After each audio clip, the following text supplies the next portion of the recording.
آپ دیکھ رہے ہیں آپ کی سوچ اور میں ہوں محمد اقبال۔ آج کی ہماری خصوصی رپورٹ ایک ایسے تاریخی اور روحانی شخصیت پر مبنی ہے جنہوں نے اپنی تعلیمات اور خدمات سے پورے ہندوستان کو محبت اور بھائی چارے کا پیغام دیا۔ ہم بات کر رہے ہیں عظیم صوفی بزرگ خواجہ معین الدین چشتی اجمیری، جنہیں خواجہ غریب نواز کے نام سے بھی جانا جاتا ہے۔ آئیے اس متاثر کن کہانی کا آغاز کرتے ہیں۔ آئیے سب سے پہلے بات کرتے ہیں خواجہ معین الدین چشتی اجمیری کی درگاہ کس نے اور کہاں تعمیر کی۔ خواجہ معین الدین چشتی کی درگاہ جو اجمیر راجستھان میں واقع ہے، ان کے شاگردوں اور عقیدت مندوں نے ان کی وفات کے بعد تعمیر کی۔ اسے سب سے پہلے دلی کے سلطان التمش نے محفوظ کیا۔ بعد میں مختلف مغل حکمرانوں، خاص طور پر اکبر اور جہانگیر نے اس کا توسیع اور خوبصورتی کا کام کیا۔ یہ درگاہ صوفی روایت کا ایک اہم مرکز ہے اور تمام مذاہب کے لوگوں کے لیے عقیدت کا نشان ہے۔ اب بات کرتے ہیں خواجہ معین الدین چشتی اجمیری نے کہاں سے اور کب بھارت آئے اور بھارت آنے کا ان کا خاص مقصد کیا تھا۔ خواجہ غریب نواز 12ویں صدی کے فارسی صوفی بزرگ 1192 عیسوی کے آس پاس ہندوستان تشریف لائے۔ ان کا مقصد انسانیت، محبت اور روحانیت کا پیغام عام کرنا تھا۔ فارسی کے سستان علاقے میں پیدا ہونے والے خواجہ صاحب نے اپنی روحانی سرگرمیوں کے لیے اجمیر کو منتخب کیا۔ یہ وہ دور تھا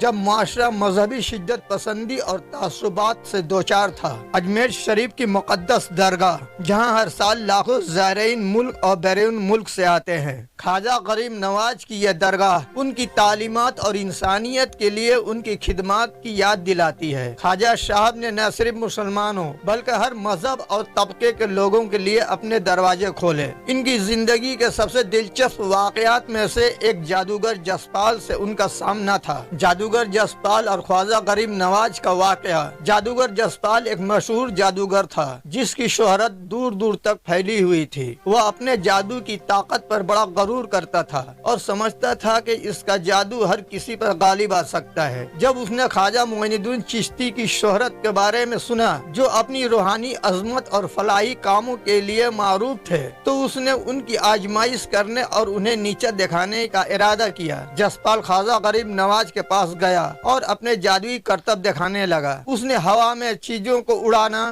آگ کی لپٹیں پیدا کرنا اور دیگر حیران کن شعبدے دکھائے۔ اس کا مقصد خواجہ غریب نواز کے خوفزدہ کرنا اور ان کی روحانی طاقت کو جھٹلانا تھا، لیکن خواجہ غریب نواز نے سکون کے ساتھ اس کی ہر چال کو نظر انداز کر دیا اور اللہ کی عبادت میں مشغول رہے۔ انہوں نے جادوگر کے شبدوں کو کوئی اہمیت نہیں دی۔ جب جسپال نے دیکھا کہ اس کا جادو اثر نہیں کر رہا ہے تو اس نے اور زیادہ طاقتور جادو آزمانے کی کوشش کی۔ خواجہ غریب نواز نے مسکراتے ہوئے اللہ کا نام لیا اور ایک سادہ سی دعا پڑھی۔ اس دعا کے اثر سے جسپال کا سارا جادو ناکام ہو گیا اور اس کی تمام طاقت ختم ہو گئی۔ وہ بے بس ہو کر رہ گیا۔ یہ واقعہ جسپال کے لیے ایک سبق بن گیا۔ اس نے خواجہ غریب نواز کے سامنے اپنے غرور کی معافی مانگی اور ان کا عقیدت مند بن گیا۔ اس واقعے سے ہمیں یہ سبق ملتا ہے کہ حقیقی طاقت صرف اللہ پر ایمان اور عبادت میں ہے، نہ کہ دکھاوے اور دھوکہ دہی میں۔ یہ واقعہ نہ صرف خواجہ صاحب کی روحانی طاقت کا ثبوت ہے بلکہ یہ بھی ظاہر کرتا ہے کہ سچائی اور نیکی کے سامنے برائی اور تکبر ٹھہر نہیں سکتے۔ اس واقعے نے خواجہ معین الدین چشتی کی شہرت کو مزید بڑھا دیا اور لوگ ان کی تعلیمات اور کرشماتی شخصیت سے متاثر ہو کر ان کے مرید بن گئے۔ کیا آپ یہاں ہر سال آتے ہیں؟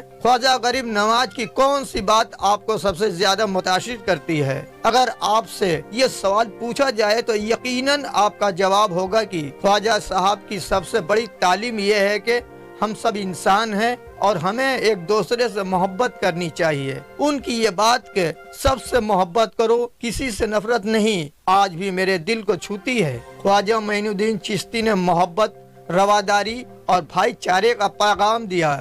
ان کی اہم تعلیمات یہ تھیں: نمبر 1، خدا کی خدمت کا سب سے بڑا طریقہ انسانیت کی خدمت ہے۔ نمبر 2، ذات، مذہب اور طبقے سے بالا تر ہو کر سب کو محبت اور عزت دینا۔ نمبر 3، غریبوں اور ضرورت مندوں کی مدد کرنا۔ نمبر 4، روح کی پاکیزگی اور عبادت پر زور دینا۔ ان تعلیمات نے انہیں غریب نواز کا لقب عطا کیا کیونکہ وہ معاشرے کے پسماندہ طبقات کے لیے خاص طور پر حساس تھے۔ یہاں یہ سمجھنا ضروری ہے کہ خواجہ غریب نواز کی تعلیمات کسی ایک مذہب تک محدود نہیں تھی۔ ان کی درگاہ پر ہر مذہب اور طبقے کے لوگ آتے ہیں۔ ہر سال عرس کے موقع پر یہ درگاہ بھائی چارے اور مذہبی ہم آہنگی کی علامت بن جاتی ہے۔